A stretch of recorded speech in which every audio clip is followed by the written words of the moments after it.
Chetan is my name, already mentioned in the opening slides that you guys have seen. So I am working as a chief architect, as a CX architect's lead with 𝗘𝗃𝗏𝗧. I'm located in Germany, in Berlin, and been trailblazing since 2012. So that's my LinkedIn QR code in case you guys want to connect with me. So happy to be connected.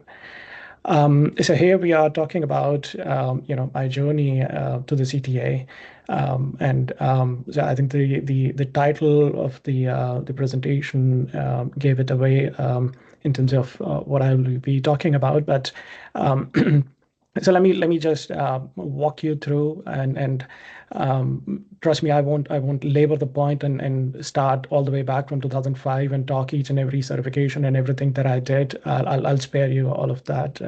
So yes, been in the trenches for quite some time. Before I changed my loyalties to Salesforce, I was working on Siebel before, and did quite a bit on CPQ and field service business side of the things as well. Have worked internationally quite a bit. So worked in the US for quite a few years, and then in France, and since 2014 been in Germany. Also been on the other side of the table. So I started my career working for GSI, a global systems integrator back in India. However, for a short span of time, as a matter of fact, that's what brought me to Germany, was an opportunity to work for a startup in Berlin.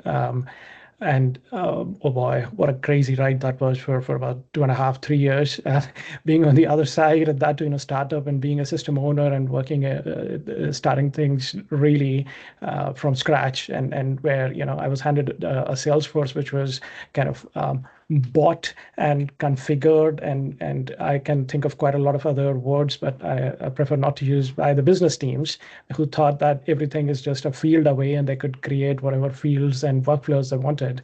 And I was asked to kind of decide whether we want to use this and deploy it globally, or should we just kick out Salesforce and just build our own custom solution. And here I was, traveling all the way from India to Germany to start that as my next big gig. But I'm glad that common sense prevailed, and we survived through that. And then a couple of years later, I landed up in 𝗘𝗃𝗏𝗧, working for some of the very large engagements, working as an architect, and then gradually growing from there on. But again, like I said, we are not here to talk about all of that. What we are here to talk about is my CTA journey. So yeah, I was doing certifications all along because as Chirag alluded to, that it helps cement your knowledge and your credibility in terms of that yes, you are certified in something. That means that, or at least if done correctly and not through whatever certification dumps that people seek and try to do this. And fair warning, CTA is one thing that you can't do through certification dumps, and there is a good reason for that. So I kind of took it a little bit seriously as my CTA ambition back in 2018-19, when these domain architect certifications came onto the scene. Started doing it, found it quite interesting, quite challenging. It was quite closely related to what I was doing on a day-to-day basis on my project work, and so there was quite a lot of knowledge to be gained, and things that I could apply back to my work in terms of what I had learned in terms of, let's say, integration patterns or database data modeling and best practices and DevOps and security. That was one of the biggest ones. And so kicked off my CTA journey after achieving those domain architects certifications in 2020, just before the COVID hit, and then as believe it or not, I don't think anybody would say it in a sensible way, but yes, I used that time during COVID while there were not so many business travels happening, so I could use all of that time and bring it to push me more into this direction of learning and using every single possible minute to go through some interesting article, some mock exam, and made sure that I was using as much community knowledge out there, and I'll come to that in a minute.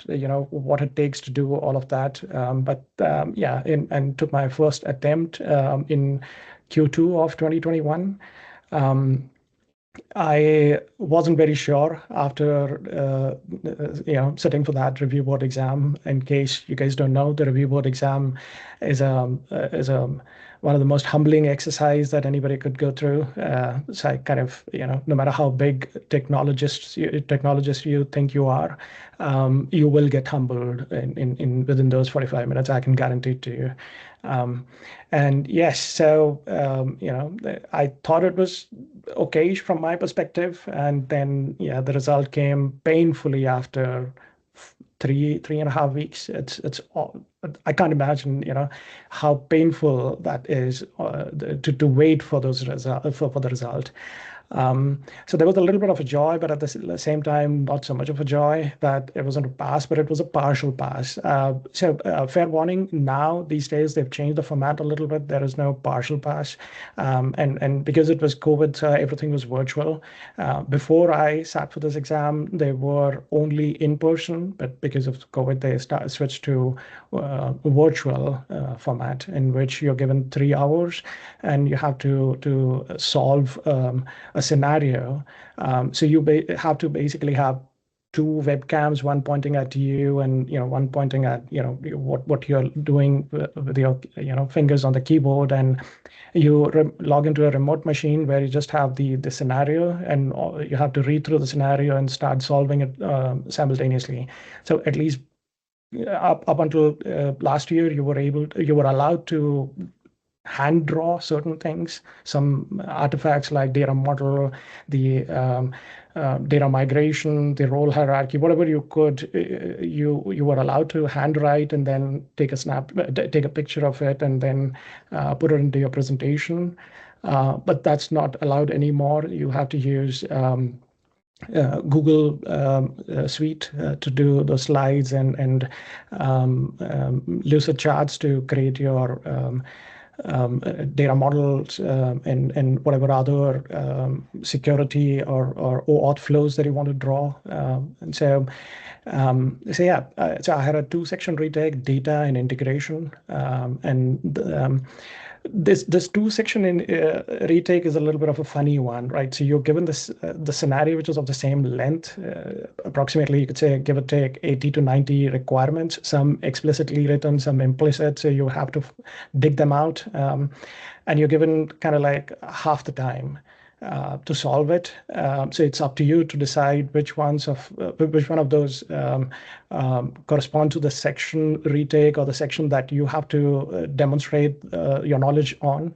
versus which ones are related to something that you don't really need to do because you've already passed that section. So essentially, there are 6 sections on which you are judged, and data and integration, security, solution architecture, believe it or not, communications is another one. As an architect, you're expected to have the ability to communicate with the customer or with your own internal stakeholders or whoever you're working for to kind of put your ideas about what you want to do with the system, with the and that's quite an important skill, and it's evaluated as well as part of the CTA. And so I then sat for the second attempt in the September of 2021, and yeah, lo and behold, I passed. And so yeah, since then I am a proud member of the CTA community. But yes, so if you were to ask me what have I learned as part of this journey, and then there is a reason why it's called journey and it's not like, a certification. I would simply just say this, right? So a lot of people think that, yeah, I work hard, I succeed. Yes, everybody works hard, but that does not guarantee success. There are a lot of other things that need to go into this, and there are lots of ups and downs that you have to you know, uh, it, you have to go through all of those, right? So it's not just a linear journey that you think you can put in time, you can take some downtime from your job and then say, yeah, okay, I don't want to work for X number of months or maybe a year or 2 years, and then all I have to do is just study for CTA and then pass. Yeah, maybe that could work. Maybe, yeah, but the reality is totally different. You still need to, at the end of the day, pay the bills, right? So there are other things to be handled in your life, right? So, and that's where, sorry, I need to jump ahead and then I'll come back to the other slide. So what does it take to be a CTA? Like I said, a lot of things, and I'm trying to TLDR it, like it's too much for this short format to have that kind of entire learning to be shared. I'm sure people would have more, but these were the things that I was trying to write through as I was recalling on what all I had to go through. And but at the end of the day, if I have to keep it short, all I would say is just first thing you have to do is find a good reason why you need to do this. Why are you trying to do this? If money, if promotion, those are the things that those are the reasons for you to do it, then trust me, you can get those things in many other different ways. CTA is not the way, guaranteed. As in, like, CTA is the last preferred way for if money and promotion is your motivation or the reason why you want to do this. And what I was alluding to before, like the reason why it is called a journey, at least if I take a step back and if I think about it, the reason is why it is called a journey is the fact that you need to go through each and every one of those steps. You need to go from milestone to milestone to milestone. There are no shortcuts here. If you do not have a given level of mastery in a specific domain or a specific subject matter, you cannot pass this. That's guaranteed. That's the whole point about it, that you have to go through these, subject matter expertise level kind of domains for you to succeed. But again, what does it give me if I when I was talking about this, right? So yes, after becoming a CTA, and I was thinking about writing this as a title as Journey as a CTA. Yes, I have now CTA under my belt, and now I'm doing a lot of these fancy, forum talks and Dreamforce presentations and dreaming events and blog posts and whatnot. And even organizing this, event in Germany last year. So yeah, but is that why I became a CTA, or was that my motivation? Don't know, but is that what the journey really for? Maybe not. But see, there are other things, and like I said, there are reasons you need to find for yourself. And since I work for a SI, so there are always these things that you need to go through. There's always a pre-sales dance that I have to do. And yeah, I put it in a way that it doesn't sound very laborious or very kind of intimidating, but sometimes it is, right? So suddenly there are announcements happening during Dreamforce, and my colleagues are looking at me. You understand this shit, right? No, I don't. So I am not an expert on each and every one of those new tech drops that are out there, but apparently, yes, we are somehow, oh, you're the CTA. So, okay, but so, there were things before CTA and there will be things after CTA as well, right? So we are in a technology world. It doesn't mean that, I'm an instant expert on everything, right? So, but however, pre-sales demands it, delivery demands it, and then suddenly there is an escalation, and then you're just airdropped into it to go to fight that fire and help everybody calm down, so. And obviously, when there are some big things that need to be, kept on track when it's go live or deployments, yes, you are working on weekends, you're working on, those